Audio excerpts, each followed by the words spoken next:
Hi hello friends, welcome back to my channel. ಇವತ್ತು ನಾನು ಒಗ್ಗರಣೆ ಮಂಡಕ್ಕಿ ಮಾಡ್ತಾಯಿದ್ದೀನಿ. ಸೊ ಹೇಗೆ ಮಾಡೋದು ಅಂತ ನೋಡೋಣ. ಸಂಜೆ ಟೀ ಟೈಮ್ಗೆ ಮತ್ತು ನಾವು ಔಟ್ಸೈಡೆಲ್ಲ ಹೊರಗಡೆ ಹೋಗ್ತಿರ್ತೀರಲ್ವ, ಸೊ ಆ ಟೈಮೆಲ್ಲ ತೊಗೊಂಡು ಹೋಗ್ಬೋದು. ಸೊ ಸಂಜೆ ಟೀ ಟೈಮಲ್ಲಿ ತುಂಬ ಚೆನ್ನಾಗಿರುತ್ತೆ ಫ್ರೆಂಡ್ಸ್. ಇದು ಉತ್ತರ ಕರ್ನಾಟಕದ ಸೈಡಲ್ಲಿ ತುಂಬ ಮಾಡ್ತಾರೆ, ನನಗೂ ಇಷ್ಟ ಇದು. ಸೊ ಹೇಗೆ ಮಾಡೋದು ಅಂತ ನೋಡೋಣ. ಈಗ ಇಲ್ಲಿ ನಾನು 4 ಸ್ಪೂನು ಆಯಿಲ್ ಸೇರಿಸ್ಕೊಂಡಿದ್ದೀನಿ, ಬಾಣಲಿ ಬಿಸಿಗೆ ಇಟ್ಕೊಂಡು. ಪ್ಲೀಸ್ ನನ್ನ ಚಾನಲ್ ಇನ್ನೂ ಯಾರು ಸಬ್ಸ್ಕ್ರೈಬ್ ಮಾಡ್ಕೊಂಡಿಲ್ಲ, ಸಬ್ಸ್ಕ್ರೈಬ್ ಮಾಡಿಕೊಂಡು ವಿಡಿಯೋಸ್ ನೋಡಿ. ಹಾಗೆ ವಿಡಿಯೋಸ್ ಇಷ್ಟ ಆದರೆ ಲೈಕ್ ಮಾಡಿ ಫ್ರೆಂಡ್ಸ್, ಫ್ರೆಂಡ್ಸ್ ಜೊತೆ ಶೇರ್ ಮಾಡಿ. ನಮ್ಮ ಕಡೆ ಇದು ಜಾಸ್ತಿ ಮಾಡಲ್ಲ ನಾವು, ಹಾಗಾಗಿ ನಾನು ಇದನ್ನು ಮಾಡ್ತಾಯಿದ್ದೀನಿ. ನಮ್ಮ ಕೋಲಾರ ಕಡೆ ಇದು ಸ್ವಲ್ಪ ಕಡಿಮೆ ಮಾಡ್ತೀವಿ.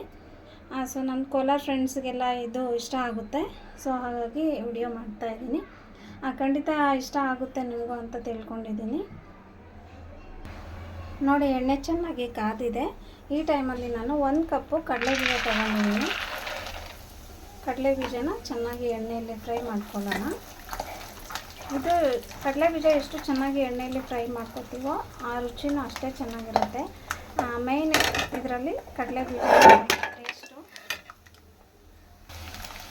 ಸಾರಿ, ಫೋನು ಸ್ಕಿಟ್ ಆಗಬೇಕು. ನೋಡಿ ಎಷ್ಟು ಚೆನ್ನಾಗಿ ಫ್ರೈ ಆಗಿದೆ. ಇಷ್ಟು ಗೋಲ್ಡನ್ ಕಲರ್ ಬರೋ ತನಕ ಫ್ರೈ ಆಗಬೇಕು. ತುಂಬ ಚೆನ್ನಾಗಿರುತ್ತೆ ಫ್ರೆಂಡ್ಸ್, ನಿಜವಾಗ್ಲೂ ನನಗಂತೂ ತುಂಬ ಇಷ್ಟ.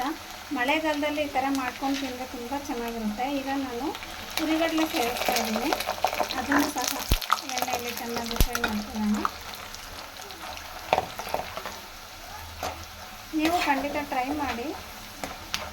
ಉತ್ತರ ಕರ್ನಾಟಕ ಸೈಡಲ್ಲಿ ಇದು ಇಲ್ಲ ಅಂತಂದರೆ ಅವ್ರಿಗೆ ಸಂಜೆ ಟೀ ಎಲ್ಲ ಕುಡ್ದೇ ಇರೋ ಥರ ಫೀಲ್ ಆಗಲ್ಲ ಅವರಿಗೆ. ಸೊ ನನಗೂ ಇತ್ತೀಚೆಗೆ ಹಾಗೆ ಆಗಿದೆ, ಸಂಜೆ ಸ್ನ್ಯಾಕ್ಸ್ಗೆ ಏನಾದರೂ ಬೇಕು ಅಂತ ಅನಿಸ್ತಿರುತ್ತೆ. ಸೊ ನೋಡಿ, ಈಗ ಶೇಂಗಾನು ರೆಡಿ ಆಗಿದೆ. ಸೊ ಹಾಗೆ ಹುರಿಗಡಲೆನೂ ಸಹ ರೆಡಿಯಾಗಿದೆ. ಈ ಟೈಮಲ್ಲಿ ನಾನು ಸ್ವಲ್ಪ ಒಣಮೆಣಸಿನ್ಕಾಯಿ ಸೇರಿಸ್ಕೊತಾ ಇದ್ದೀನಿ. ನಿಮಗೆ ಹಸಿಮೆಣಸಿನ್ಕಾಯಿ ಬೇಕಂದ್ರೆ ಸೇರಿಸ್ಕೊಳ್ಳಿ. ಸೊ ಹಾಗೆ ಸ್ವಲ್ಪ ಕರಿಬೇವು ಸ್ವಲ್ಪ ಫ್ರೈ ಆಗಲಿ, ತಿನ್ನೋಕ್ಕೆ ತುಂಬ ರುಚಿ ಇರುತ್ತೆ ಫ್ರೆಂಡ್ಸ್. ತುಂಬ ಅಂದರೆ ತುಂಬ ರುಚಿ ಇರುತ್ತೆ ಎಣ್ಣೆಲಿ ಫ್ರೈ ಆದರೆ.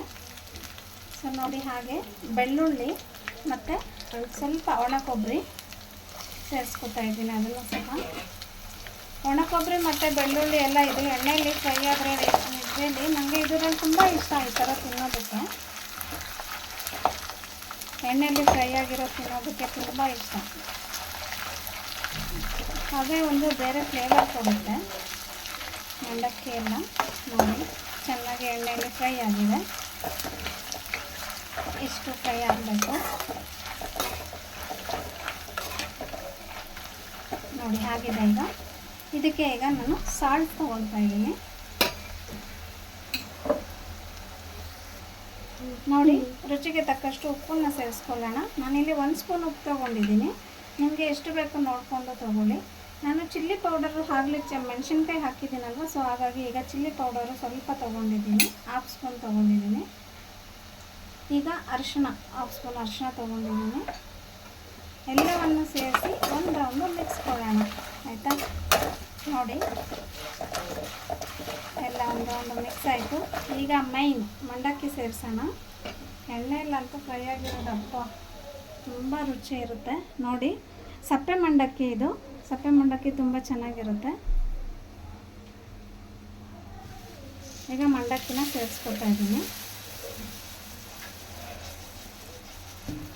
ಮಂಡಕ್ಕಿ ಸೇರಿಸ್ಕೊಂಡು ಚೆನ್ನಾಗಿ ಒಂದು ರೌಂಡು ಮಿಕ್ಸ್ ಕೊಡೋಣ. ನನಗೆ ನಮ್ಮನೆ ಹತ್ರ ಫ್ರೆಂಡ್ ಇದ್ದರು ಇಲ್ಲಿ, ಅವರು ಚೆನ್ನಾಗಿ ನನಗೆ ಮಾಡಿಕೊಡ್ತಿದ್ರು. ನೋಡಿ, ಎಲ್ಲನೂ ಮಿಕ್ಸ್ ಕೊಟ್ಟೆ. ತುಂಬ ಅಂದರೆ ತುಂಬ ಚೆನ್ನಾಗಿದೆ. ಟೇಸ್ಟು ಅಷ್ಟೇ. ನೋಡಿ ಎಷ್ಟು ಗರಿಗರಿಯಾಗಿದೆ ಅಂತ ಹೇಳಿ. ಖಂಡಿತ ನೀವು ಟ್ರೈ ಮಾಡಿ. ನೋಡಿ, ತುಂಬ ಗರಿಗರಿಯಾಗಿದೆ. ಈ ಥರ ಪುಡಿ ಆಯ್ತಂದರೆ ಗರಿಗರಿಯಾಗಿ ತಿನ್ನೋಕ್ಕೆ ಚೆನ್ನಾಗಿರುತ್ತೆ. ಖಂಡಿತ ನಿಮಗೂ ಇಷ್ಟ ಆಗ್ಬೋದು. ಟ್ರೈ ಮಾಡಿ friends. Thank you so much for watching video.